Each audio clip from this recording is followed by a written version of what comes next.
A blessed day to you. I am Bishop Ruben Abante, and I'm the senior pastor of the Lighthouse Bible Baptist Church. I'd like to invite you now to be with us as the message of the Word of God is preached from the pulpit. I'd like to turn you over now to our Lighthouse Coming Together, and I pray that you'd be blessed with the message.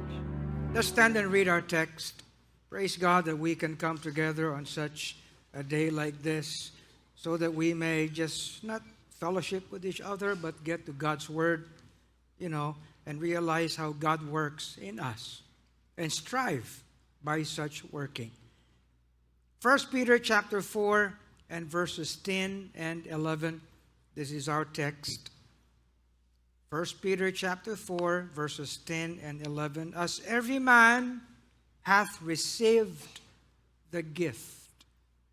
Of course, I've mentioned a while ago that is the gift of grace, and by that grace we have salvation and we have equipping. Even so, minister the same grace one to another as good stewards. Alam niyo kung para maintindihan natin, being good stewards of the manifold grace of God. If any man speak, let him speak as the oracles of God. If any man minister, let him do it as of the ability which God giveth, that God in all things may be glorified through Jesus Christ, to whom be praise and dominion forever and ever. Amen. Heavenly Father, thank you, dear God, that we're together, Lord, today, and not just here in Tatalon, but wherever every Lighthouse Bible Baptist Church gathers, Heavenly Father, today. And we're joined in many platforms by those who are part of our ministries and our churches. Praise God. Lord, help us to really get hold of how we should strive according to how great is your working in us. In Jesus' name, amen. Thank you. You may please be seated. Now, being good stewards of the manifold grace of God, we are not left empty-handed. Okay? Hindi lang tayo ginawang nangangalaga ng dakilang biyaya. Ngunit ang biyayang ito'y pinagyaman sa atin. Okay? Such that if any man speak, ang sabi, kung sino man ay nangangaral, nagpapahayag, magpahayag siya as the oracles of God. Sang-ayon sa salita ng Diyos. Oracles of God. Hindi sa atin. Okay? Kaya nga mga kapatid, kahit dito, hindi puntos ko, kundi salita ng Diyos. Maaari magkaroon tayo ng ibang mga features every time na nagpapahayag po tayo. Normal lang naman yun. Pero ang pinaka-bottom line natin, ang pinaka-katotohanan ng salita ng Diyos ang nagiging mayaman sa atin lahat. Tama ba? If any man minister, kung sino man ay naglilingkod, nag-aabot ng paglilingkod, let him do it. Gawin niya ito, as of the ability which God giveth. Ibig sabihin, mga kapatid, mayroong kakaibang abilidad ang handog ng Panginoon sa kanyang biyaya kaysa sa abilidad na galing sa mundo. Obserbahan niyan. Okay? Nung tayo ay pinanganak, sa totoo lang, meron na tayong innate na abilidad. Correct? Nang tayo ay tinuruan, lumaki, lalo tayong nagising sa mga maraming abilidad. Gumagaling tayo sa mga iba't ibang larangan. Lalo na nang tayo ay makapag-aral. Correct? Nakatatanggap tayo ng pagkilala, ng karangalan, binibigyan pa tayo ng mga honors. Okay? At nakakagraduate tayo, nakapagtatapos tayo, nakakuha tayo ng degree, mga kapatid. At kahit unsaved, nakakakuha niyan. Ibig sabihin, natural sa tao ang magkaroon ng abilidad sang-ayon sa lahat ng katuruan ng mundong ito. Okay ba? Okay. And then pagkatapos dyan, siguro yung mga iba ay aakyat pa sa larangan ng kadalubhasaan. No? Nag-i-specialize sa maraming fields. Maganda yon mga kapatid. Actually, sa Lighthouse, yan palagi ang aking binibigyang halaga sa atin. Marami tayo rito, mga kapatid, na mga kilala sa iba't ibang mga fields. Meron sa business, meron sa finance, meron sa medisina, meron sa arts, meron sa technical na bagay. And we would love that. In fact, gusto natin mga kapatid na lahat tayo maipruweba natin ang galing sa mga areas na ito. Naghahanap pa nga ako ng magaling sa public governance. Di ba? O kaya naman, baka maaari siguro sa future, merong tayong maging astronaut sa Pilipinas, galing sa Lighthouse. Ano ang palagay nyo? Ha? Kasi pag Amerikano raw, ang tawag, Reza, astronaut. Kapag galing sa Russia, cosmonaut. Pag Pinoy, bunot. Ewan ko ba? No. Abe, mga kapatid, sabayan natin ang kadalubhasaan sa mundong ito. Tama? Abay, magagaling. Aba, alam niyo ba na ang ating Lighthouse Academy, abay, marami dyan ang pumapasa sa Quezon City Science High School. Meron pa nga, Philippine Science High School. Tama? O, marami dito mga taga-UP. Yan ay talagang UP yan. Meron totoong UP. Merong parang UP. PUP. No, madami. UST lalo na. O, hindi ba? Pero siyempre, hindi magpapahuli ang pamantasan lungsod na Maynila. Ano, Dr. Eric? Di ba? Abe, mga kapatid, gusto natin maging lahat sa lahat ng bagay, angat tayo Tama? Ang punto ko, mga kapatid, there is such an ability that comes from the grace of God that we all should understand kung paanong nangyayari. Tama? Obserbahan natin. Ito muna ang ating that God in all things may be glorified through Jesus Christ. Now, mga kapatid, palagi nating tinaawit, to the praise of the glory of His grace. Bakit kanyo? Sapagkat tangi lamang sa biyaya na na kay Kristo ang totoong luwalhati ng Diyos. Okay? Yung biyayang yan. So, kinakailangan magkaroon tayo ng distinction kung ano ba talaga ang abilidad sang-ayon sa biyaya ng Panginoon. Mga kapatid, palagi nating sinasabi, kanina sa ating LED, pinagpahalagahan natin, kinakailangan kako tayo lahat dito, gising tayo, sa bagay na tayo ay nagbibigay, o tayo, mga kapatid, ay tumutungo sa kumikilos, gumagawa sang-ayon sa kalooban ng Diyos. Unang K, kalooban ng Diyos. Ano yon? Will of God. Ikalawa, tayo ay gumagawa tungo sa kaluguran ng Diyos. Pleasure. Iba yung will, iba yung pleasure. Okay? Pangatlo, kumikilos tayo gumagawa tungo sa kaluwalhatian ng Diyos. Tatlo yan. Kalooban, kaluguran, kaluwalhatian. Iba-ibang level yun. Okay? At dahil iba-ibang level yan, naririyan sa tatlong yan ang paglago sa biyaya. Okay? Ang growth sa grace. Kaya nga ang sabi ni Peter, but grow in grace. Mga kapatid, ang kalooban ng Diyos kay Kristo, ang ibig sabihin niyan, nagagawa natin. It does not necessarily mean na inhinyero ka, nagagawa mo yung kalooban ng Diyos. Tama? Okay. Nasaan ba ang kalooban ng Kristo? Bago natin, hindi pa ako nagsisimula mag-preach. Pinapaliwanag ko lang ang premise. Ang turo natin sa Lighthouse, ang ayon sa salita ng Diyos, ang kalooban ng Diyos no, ay tungo sa kanyang sinasabi ng kanyang salita.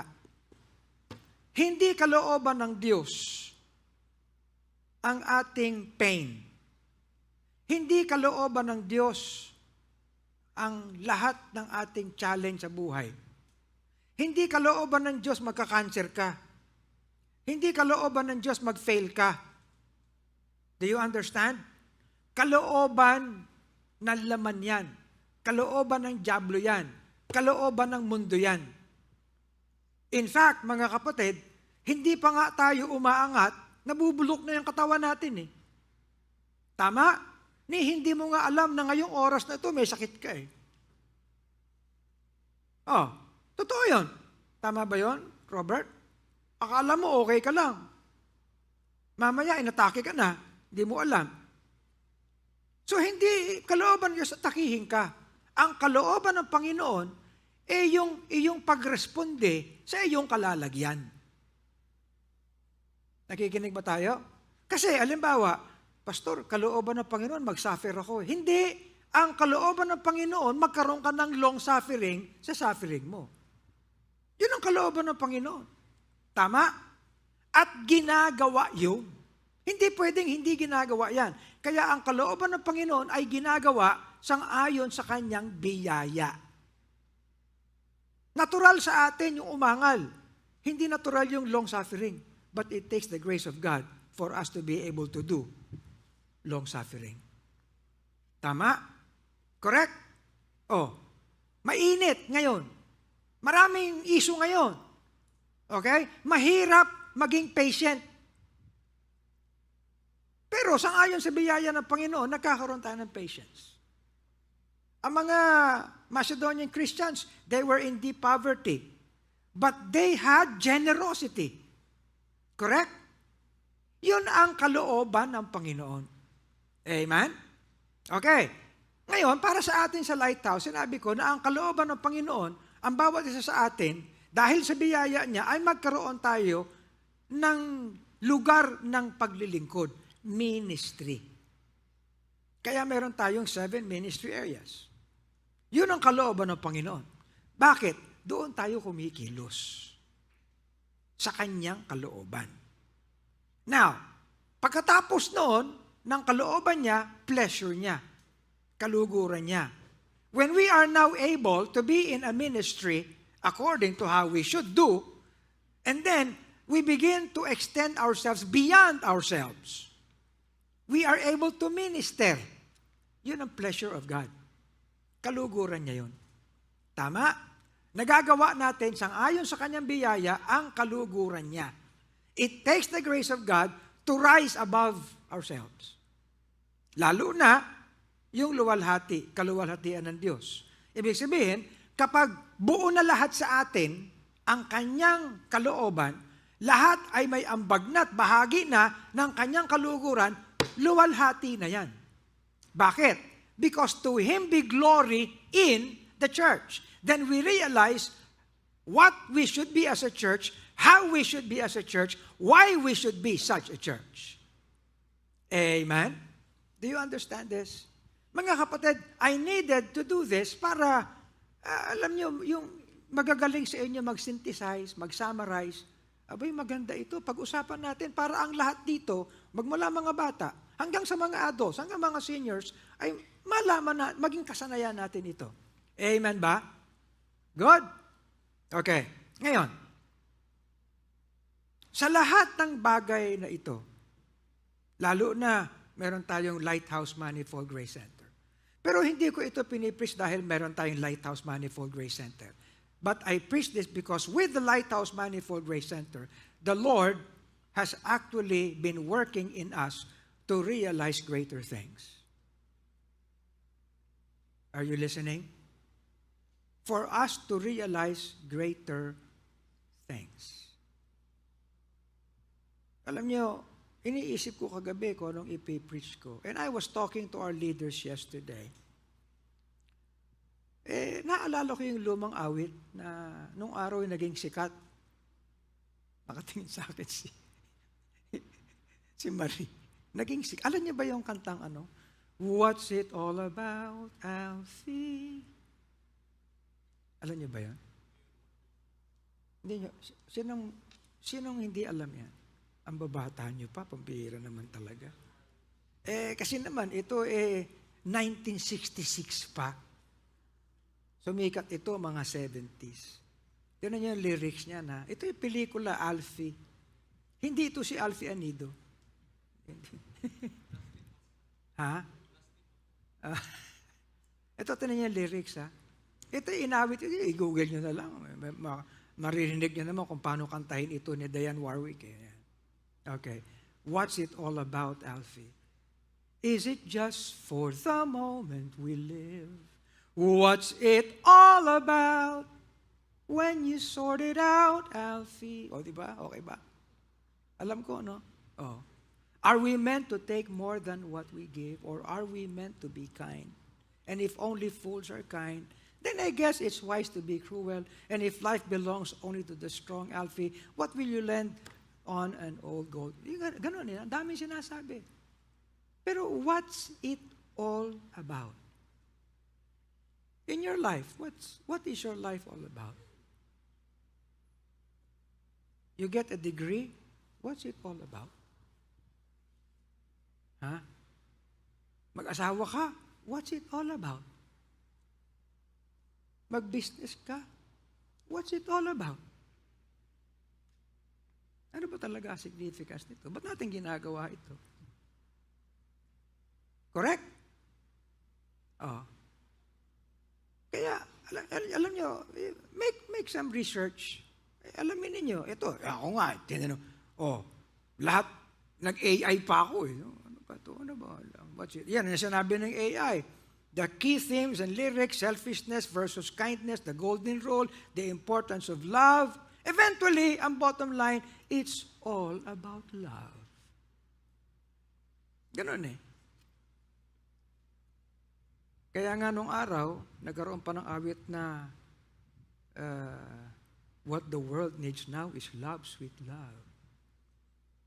But that's an empty love outside of Christ. And everybody knows that. Tama ba? Good? Oh.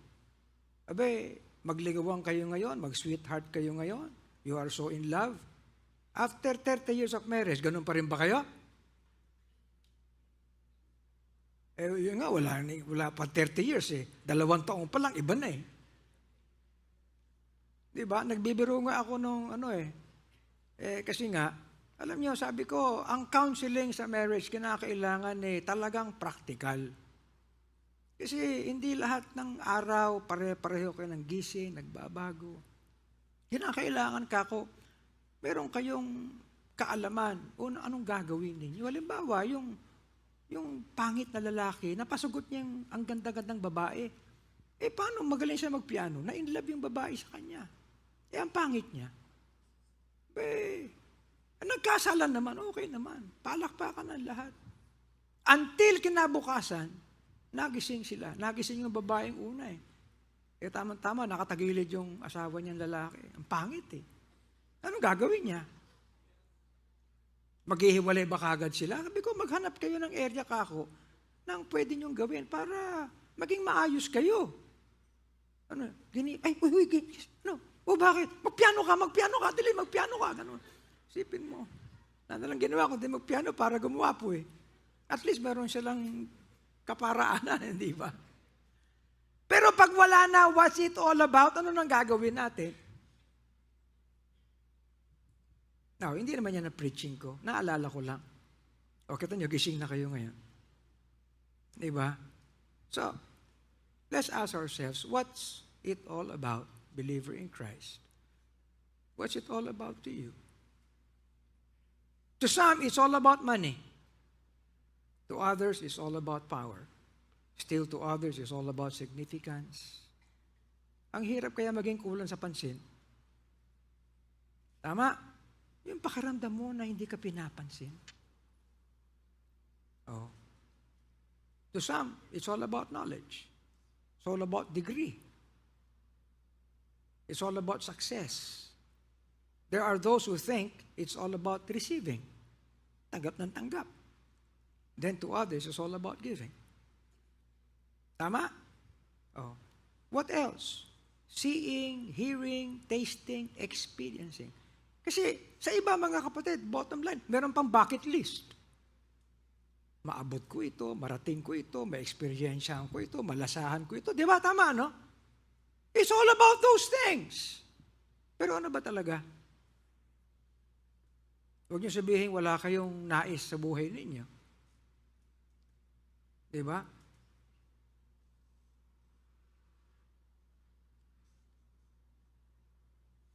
Nabasa niyo na ba yung Acts 17? Noong araw, mga kapatid, noong panahon ni Apostol Pablo, ang Greece ay katangi-tanging society yan. Unang-una, yan ay naging seat ng maraming kaalaman, philosophy.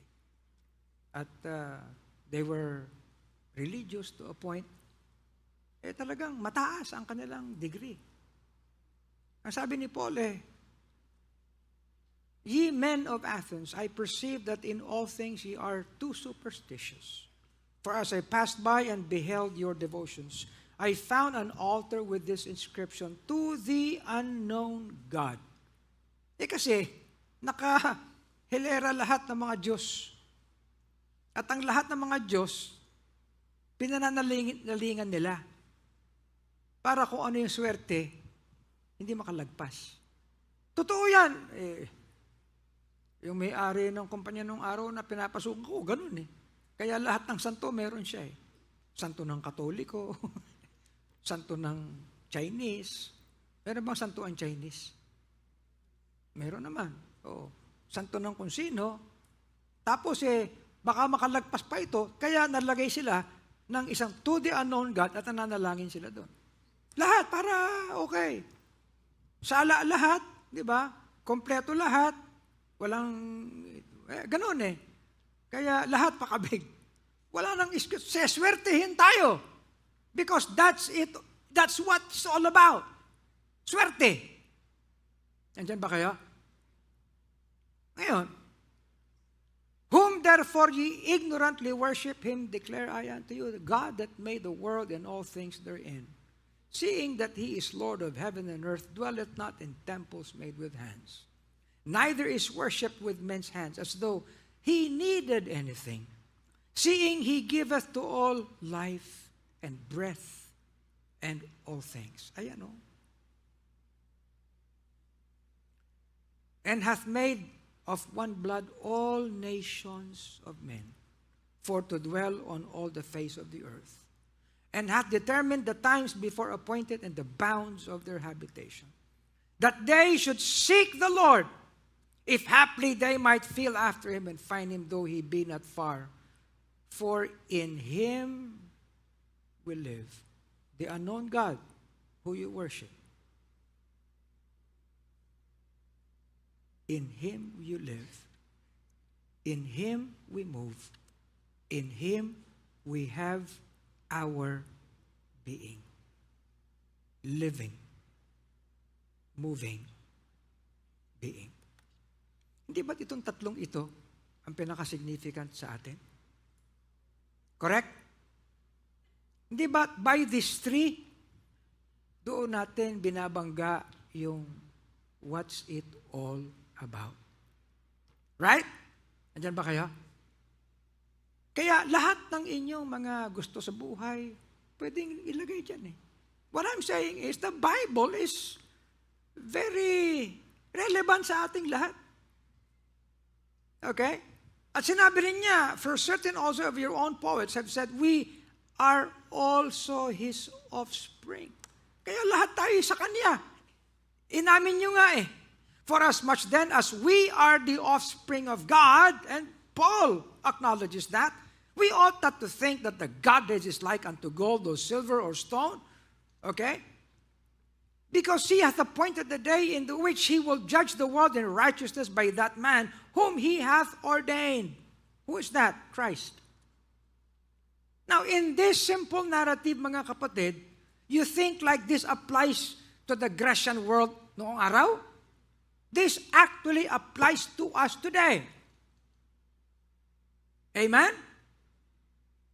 Itong katotohanan na ito, kung susuriin natin, ay napaka-applicable sa buhay natin ngayon, kahit sa kalagitnaan ng AI. So, what's it all about? Aaminin ko sa inyo, medyo thorough itong mensaheng ito. As in, thorough, pero mga kapatid, ang mensaheng ito ay dapat magpatibay sa atin bilang eklesiya. Unang-una, is all about God. Lest you take God in the equation of your being. Wala tayong pupuntahan. Kundi, gayon din ang pagkilala o pag-reject sa Kanya. It's all about God. In the beginning, God. You think, puntahan niyo yung unang-unang verse sa Bible. Given na lahat eh. Hindi naman let X. Tama, no? Hindi naman hahanapin pa let X. Given na yan. In the beginning, huwag ka na maghanap ng X. God. That's given. Tama ba? And I believe each one of us should realize this. Naghahanap pa tayo ng mga dahilan. Naghahanap pa tayo ng kung ano. Saan ba nagmula ang lahat? Saan ba kayo nang... In the beginning, God. That's it. Think. God that made the world and all things therein, seeing that He is Lord of heaven and earth. Alam niyo, I followed Artemis too. Did you? Abay, talagang nagtiyaga ako. Gumising ako ng maaga para makita ko yung splashdown ng Artemis 2 eh. Pinagtiyagaan ko yun para, gusto kong makita yung success nila. Lalo pa, yung paano yung re-entry sa Earth. Ba nagliyab yung buong, magliliyab eh. Pero they survive it. Can you imagine eh, talagang intentional na gagawin mo, pero yung covering eh. Kaya tinitingnan ko, ano ba makukuha natin dito? Can you imagine the extent of how, through knowledge, mga kapatid, gagawin ng tao ang lahat. Pero alam mo, hinahanap ko nung araw, nung pag-alis nila, naghahanap ako ng statement sa mga astronaut. Nung araw, nung si Neil Armstrong, nag-recite pa siya . Di ba? In the beginning, God. Pero ngayon wala na . Nakakalungkot . Pero alam niyo ang sinabi nung commander nila, pagbaba nila, merong press con, nakita niya yung cross. He cried. But somehow, meron dating. But seeing the world and seeing the universe, seeing the glory of the heavens, ano mensahe sa iyo nun? That man is great? Hindi . Isa lang mensahe niyan, who is man? Makikita mo yung kalawakan, sino ba tayo? And when you go to space, it's all about God. It's not even just all about creation. It's about God. Amen? Everything that we see, everything that we are, mga kapatid. Alam niyo, yung bang bagay lang na, have you imagined, yung bang detalye ng laman ng tao? Yung anatomy ng tao? Ha? Nung araw, ipinakita sa akin ni Eric yung kinuhang mask doon kay Mel. Pagkatapos inooperahan si Phil, pinakita rin sa akin yung mask na galing kay Phil. I can't imagine. I can't imagine how wonderful God has made our body and how sin destroys it. It's all about God. Minsan hangang-hanga tayo sa mga inventions, discoveries. Mas hanga ka sa mind na gumagawa nun. And the God Himself who constructed the brain. Ah, Lord God, behold, Thou hast made the heavens and the earth by Thy great power, and stretched out arm, and there is nothing too hard for Thee. Thou showest loving kindness unto thousands, and recompense the iniquity of the fathers. I read this. Lalo akong namamangha sa ating Diyos. You know, naalala ko si Job. You know, whenever I study, I read a lot. I go back to whatever can contribute to the topic. Naalala ko si Job. Kasi si Job, you know, he was saying something. And the Lord answered Job out of the whirlwind and said, who is this that darkeneth counsel by words without knowledge? Sino ba ito na nagsasalita na wala naman talaga ang kaalaman? Gird up now thy loins like a man, for I will demand of thee, and answer thou me. Ang Diyos ang nagsasabi kay Job, o sagutin mo ako ngayon. Okay? Where was thou when I laid the foundations of the earth? Nasaan ka bilang tao? Declare if thou hast understanding. Masasagot ba ng tao yan? Who hath laid the measure thereof if thou knowest? Or who hath stretched the line upon it? Whereupon are the foundations thereof fastened? Can you imagine? The earth hangs upon nothing. Tama. E nag-compute pa sila ng slingshot computation kung paanong anong tawag dyan? No?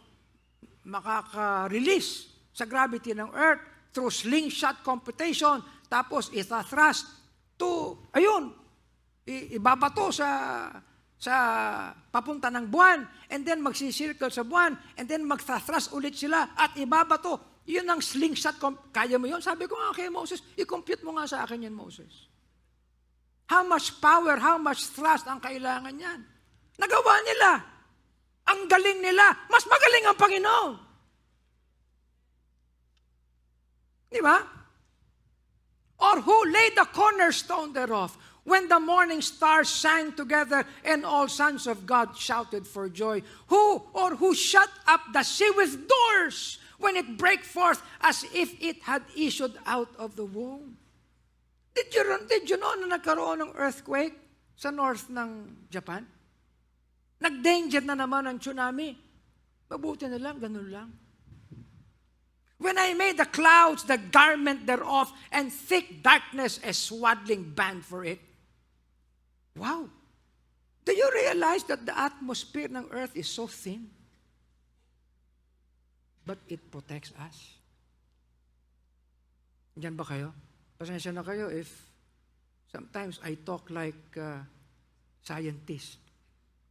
Pero kailangan Nag-aaral naman tayo lahat And break up for it my decreed place and set bars and doors.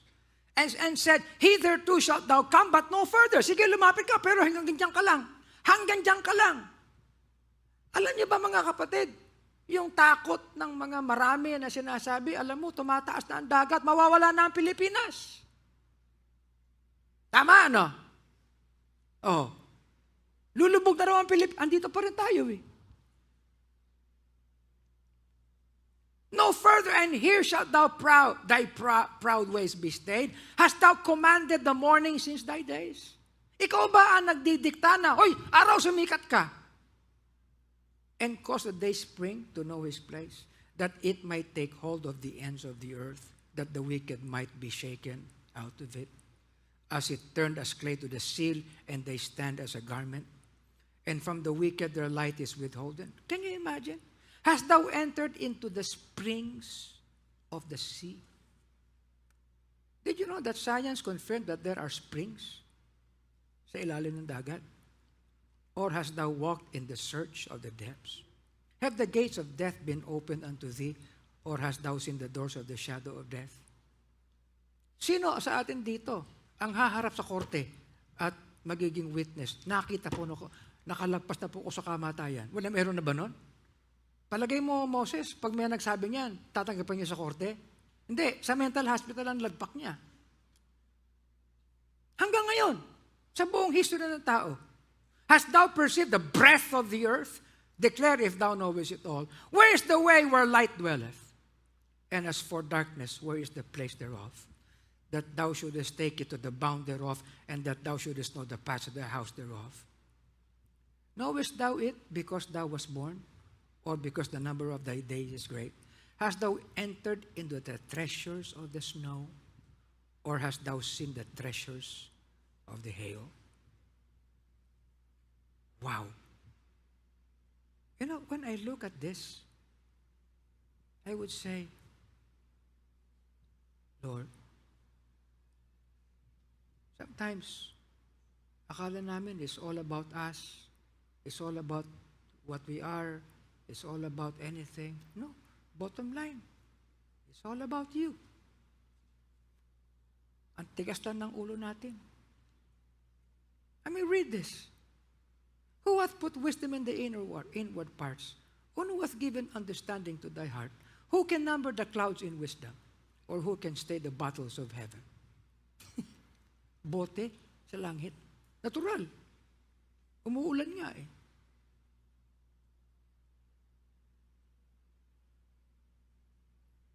Who provideth for the raven his food? When his young ones cry unto God, they wonder for lack of meat. Ba't buhay sila? Pero tayo, nag-aalala tayo. Samantalang ang sabi ng Panginoon sa atin, baba mo isipin yan. Buhay nga yung mga sparrows eh.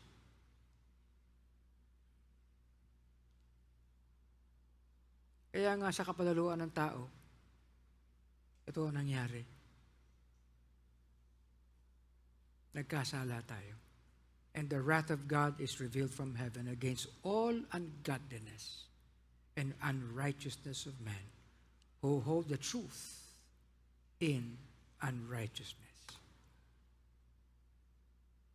Because that which may be known of God is manifest in them, for God hath shown it unto them. For the invisible things of him from the creation of the world are clearly seen, being understood by the things that are made, even his eternal power and Godhead, so that they are without excuse. And this confirms to us all, it's all about God. But when they knew God, they glorified him not as God, neither were thankful, but became vain in their imaginations, and their foolish heart was darkened.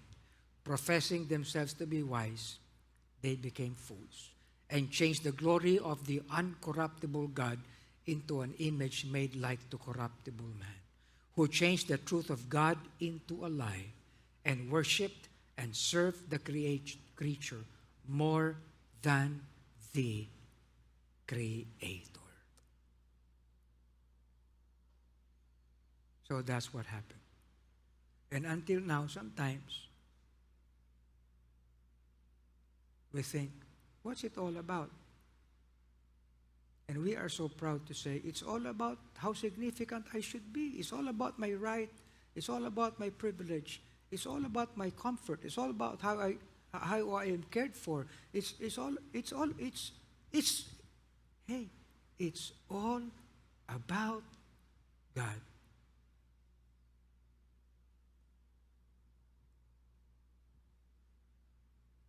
Madalas minsan, mga kapatid, kung kailan tayo matanda na, then, o Panginoon, sa iyo na po ako.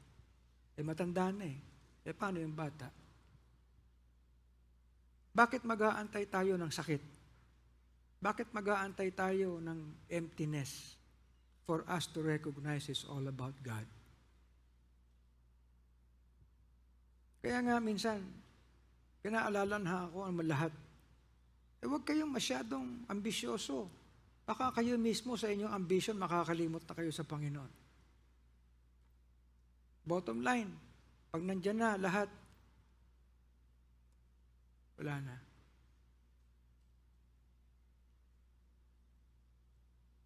Kaya alam nyo kanina, inaawit natin, no?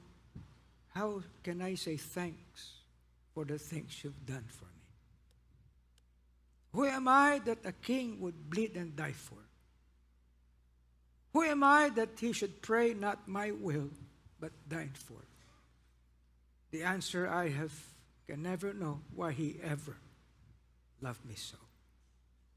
Being filled with unrighteousness, fornication, wickedness, covetousness, maliciousness, full of envy, murder, debate, deceit, malignity, whisperers, backbiters, haters of God, despiteful, proud, boasters, inventors of evil things, disobedient to parents, without understanding, covenant breakers, without natural affection, implacable and merciful. Even as they did not like to retain God in their mind, in their knowledge, God gave them over to reprobate mind and do those things which are not convenient. No, you know what? God did not give us over na wala ng kaligtasan. It's just to reprobate mind. Bakit? Kung ginusto mo na ganyan ang isip mo, lalong lalala ang isip mo. Yun ang ibig sabihin yan. Kung gusto mong lumayo, lalo kang magpapakalayo-layo eh. Yun ang sinasabi dito. Hindi ito sinasabi na when God gave them over or God gave them up on them, hindi na sila maliligtas. The point is, kada lakbay tungo sa kasalanan at paglayo sa Panginoon, malayong malayo ang aabutin mo. Because sin will take you farther than you are willing to go. You remember that, Dick, yung awit na yan?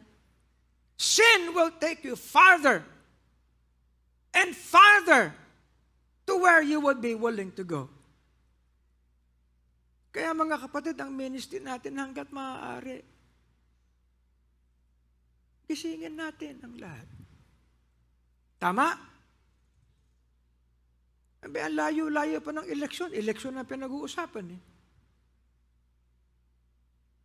Panalo na dapat. Ginagawa ang lahat. At mabuti na lang mga kapatid, sa kalagitnaan ng paglayo natin sa Panginoon, siya naman ang pag-abot niya sa atin. Nakikinig ba kayo? Can you imagine the Creator? Tapos, ganun ang attitude natin bilang tao.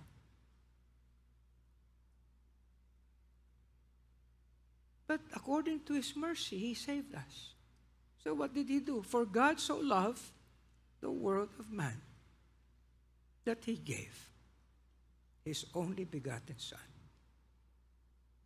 Ayaw natin ng it's all about God. But what did He do? He sent His Christ so that it can be all about Christ. So, ang punto dito, it's all about Christ. Ito ay mensahe para sa mga may Kristo. You understand?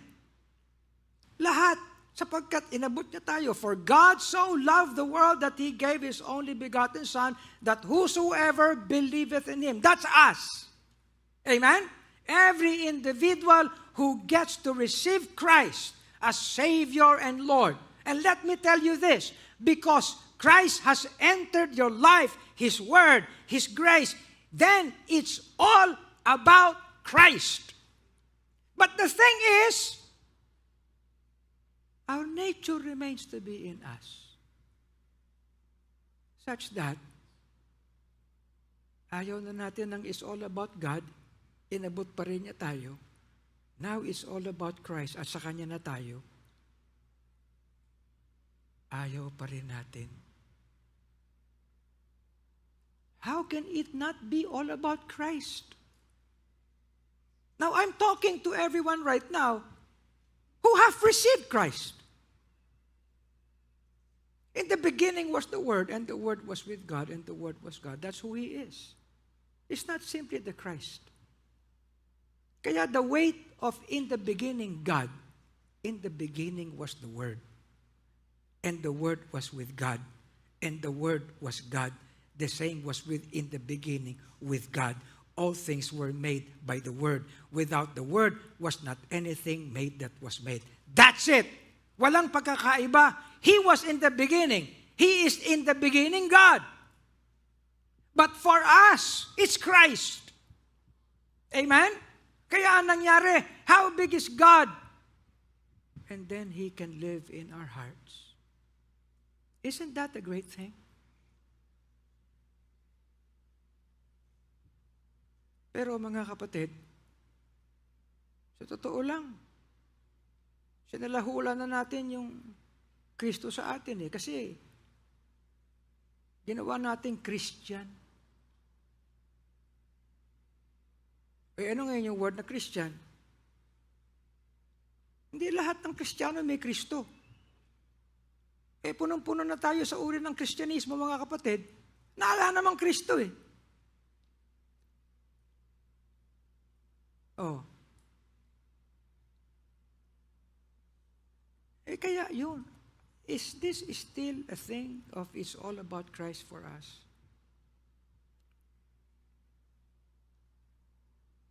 Eh kaya, alam niyo mga kapatid, meron akong naririnig ngayon ng mga kung ano-ano like, oh, it's all about Him, it's all about Him. Ha? Di ba? Fine. Pero, yung bang sinasabi niya na gagawin para sa Kanya, nagagawa natin?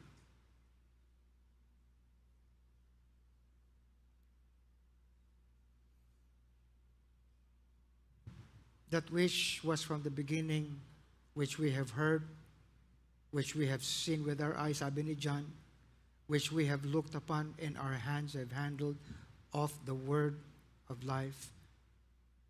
For the life was manifested, and we have seen it and bear witness. Hindi ba, Atty. Moses, ito affidavit? Di ba affidavit ito? Oh, affidavit ito ng isang totoong witness eh. Ayun o, narinig namin, nakita namin, na-handle namin siya, the word of life. Yung kanyang buhay mismo, nakita namin, namalas namin. Eh, Your Honor, I bear witness and we bear witness. At pinapahayag namin sa inyo itong bagay na ito. Pero matapos na sabihin nila sa atin lahat yan, hindi naman natin pinag-aaralan ng kabuuan ni Kristo eh. Samantalang ang sabi ni Apostol Pablo, sabi niya yea, doubtless, I count all things but loss for the knowledge of Christ Jesus my Lord. Pero sa totoo lang, it's all about Christ. Hindi nga tayo makatagal sa lahat ng pagpipreach tungkol sa Kanya.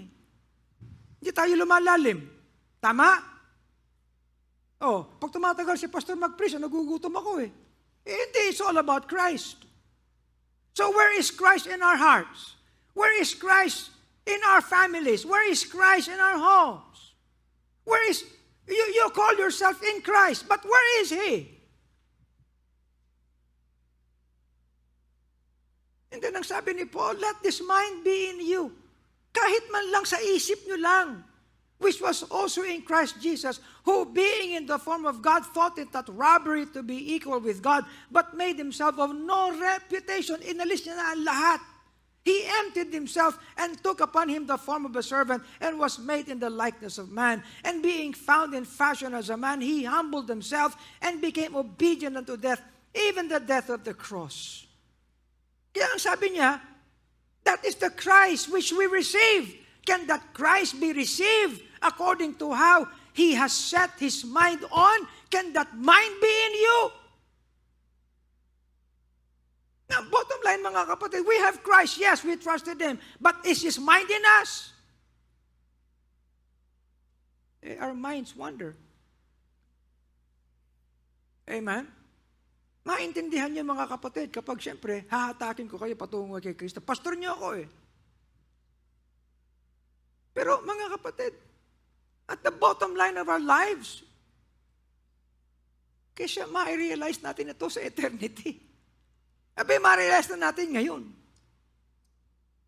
To whom God would make known what is the riches of the glory of this mystery among the Gentiles, which is Christ in you, the hope of glory. Ibig sabihin, it's all about Christ. Everything points out to the fact that it's all about Christ, whom we preach, warning every man, teaching every man in all wisdom, that we may present every man perfect in Christ Jesus. Kaya ang sabi ni Apostle Pablo, whereunto I labor this way, I strive according to His working, because He works in me mightily. And how that working was mighty in Him, that working should also be mighty in us. And may I say to you today, and I will end with this, as mighty as this truth is preached to us today, aminin na natin. Tapos na tayo sa it's all about God. Binigay niya na ang lahat. He spared not His own Son. Ang hinihiling niya sa atin, it's all about Christ. Can we begin living it? Can we begin thinking about it?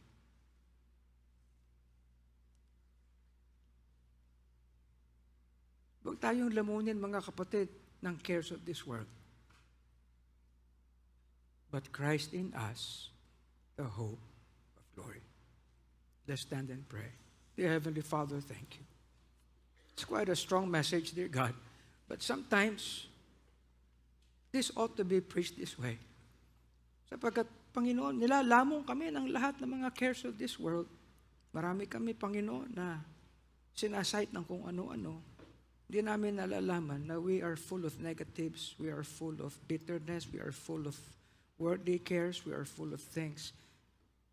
But we have forgotten that it's all about Christ.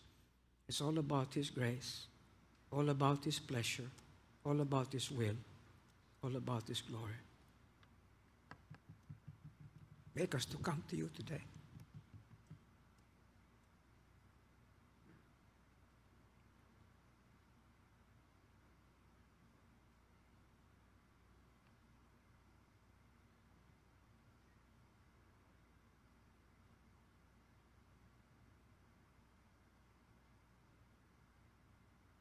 Have your affections been nailed to the cross? Is thy heart right with God? Washed in the crimson flood, cleansed and made holy. Can we sing that song? You come to the Lord today and say, Lord, thank you. Let me show it in my life. It's all about you. It's all about your Son. It's all about Christ in me, the hope of glory. For me, for my family, for my household, everything in me is all about Christ. Sing that song. Have thy affections been nailed to the cross? Is thy heart right with God?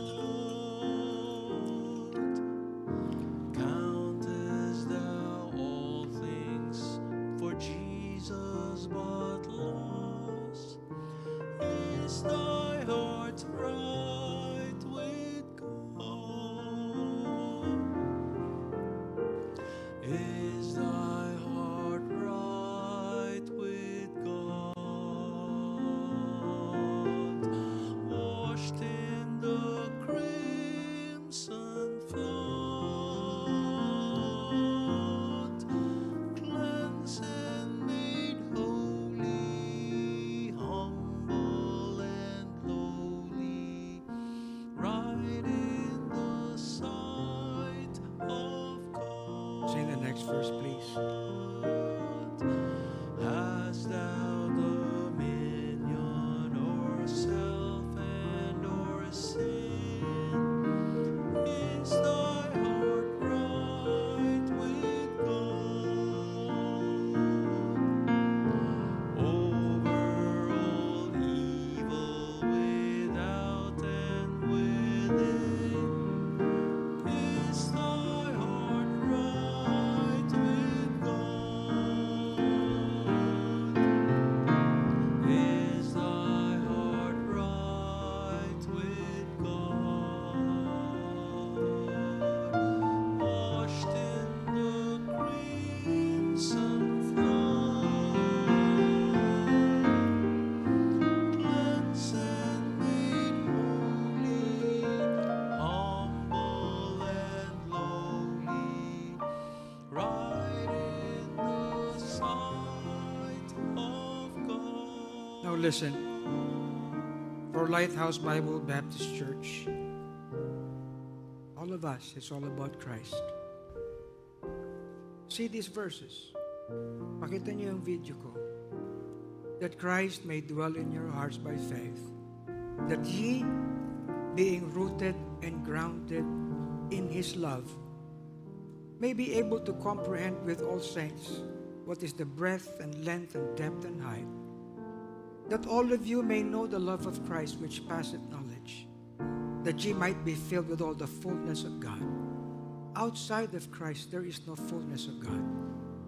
Now unto him that is able to do exceeding above all that we ask or think, according to how he works in us, the power, so that unto him be glory in Lighthouse Bible Baptist Church by Christ Jesus alone.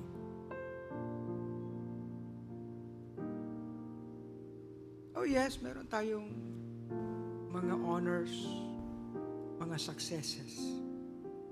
But for Lighthouse, it's all about Christ. And you might be here today, present kayo, but you are without Christ. You have never accepted Him. Ito, nandito yung ating mga men. Would you come down the altar when we sing this next verse and say, I'd like to come to Christ. Nais ko si Kristo maging aking Panginoon at tagapagligtas. From there on, it's all about Christ. Walang pagsisisi dyan. Okay? Next verse, you come. Kung hindi ka pa ligtas, you come. Kung wala ka pa kay Kristo, you come. Trust Him today. Will you? Kahit kayong mga nasa labas, mga nanonood, nakikibahagi, it's all about Christ. Baka hindi ka seryoso sa relationship mo sa Panginoon. Then do it now. Will you? Trust Him. Receive Him. Say, Lord, I'm a sinner. I admit I'm a sinner. Wala akong ginagawa kung di kasalanan. Meron akong kapahamakan. But I receive you right now as Lord and Savior. As we sing the next verse. Come. Is there no condemnation for sin? Is thy heart right with God? Does Jesus rule in the temple within? Is thy heart right with God? Is thy heart right with God? Washed in the crimson flood, cleansed and made holy, humble and lowly, right in the sight of Amen. God. I would that you follow the progress of this message. Kasi marami pa eh. What's it all about? Thank you for watching The Pulpit. We hope you are blessed with the preaching of God's Word today. Now, the most important thing that we can share with you today is the salvation that only comes through the Lord Jesus Christ. Kung nais mong tanggapin ang Panginoong Jesus sa iyong puso, ay bigkasin mo ang panalangin na ito. Panginoong Diyos, nalalaman ko na ako ay makasalanan at nahatulan ng kapahamakan. Maraming salamat po sa inyong dakilang pag-ibig at kaloob mo na kaligtasan sa pamamagitan ng iyong anak na si Jesucristo. Panginoong Jesus, ako ay sumasampalataya na ikaw ay namatay, inilibing at nabuhay upang ako ay bigyan ng kaligtasan at pagbayaran ang aking mga kasalanan. Pinagsisisihan ko ang aking mga kasalanan at tinatanggap kita sa aking puso bilang aking sariling Panginoon at tagapagligtas. Tinatanggap ko ang iyong handog na buhay na walang hanggan. Ito ang aking panalangin sa pangalan ni Jesus. Amen. Kung ikaw ay dumalangin, ang sabi ng Biblia, ikaw ay ligtas na. Ikaw ay pinatawad na sa lahat ng iyong kasalanan. Ikaw ay wala ng kahatulan. At ikaw ngayon ay anak ng Diyos. If you have prayed this prayer and put your faith in Christ, please let us know. send us a message at the Lighthouse Bible Baptist Church Facebook page. We're broadcasting live every Sunday at 11 a.m. and 4 p.m. and then every Tuesday and Thursday at 7:30 p.m. Do join us again on our next episode of The Pulpit.